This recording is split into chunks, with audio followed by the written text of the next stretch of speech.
Namaste to everyone ஒன், welcome to our channel. இன்றைக்கி சே, கோ, பர், மே இந்த நாளும் ஒரு சென்டென்ஸில் எங்கே யூஸ் பண்ணுவாங்கன்றதை டீட்டெயிலாக பார்க்கலாம். சே அப்படின்னா பை, வித், ஃப்ரம், தென் அந்த மாதிரி வரும். ஃபார் எக்ஸாம்பிள், வக் சகர் சே ஆதாகை, அவன் சிட்டியிலேருந்து வரான். அப்போ சகர்னா சிட்டியா, சிட்டியில் இருந்து அப்படின்னா சகர் சே இருந்து. இன்னொன்று பார்த்திங்கன்னா கம்பேரிஷன், அவனை விட இவன், இவனை விட அவன் அப்படின்ற இடத்துல சே.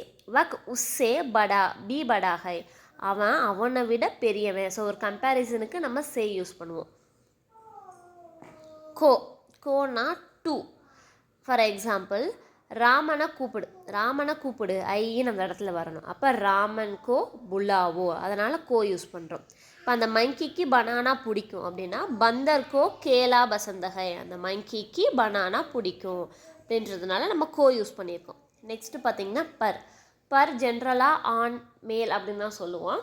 சம்டைம்ஸ் அதை பட்டுன்ற இடத்துல யூஸ் பண்ணிப்பாங்க. இங்கே கிதாப் மேஜ் பர் ஹை, புக்கு மேஜை மீது உள்ளது. அப்போ ஆண்.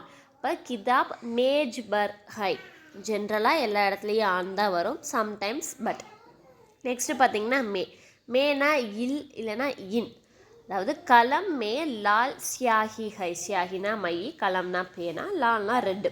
அப்போ பேனாவில் ரெட் கலர் இங்கு இருக்குது. அப்போ கலம் மேனா இன்னா. ஸோ அது மாதிரி எல்லா இடத்துலையுமே மேனா இன் அப்படின்றத தான் மென்ஷன் பண்ணும். ஓகேங்களா?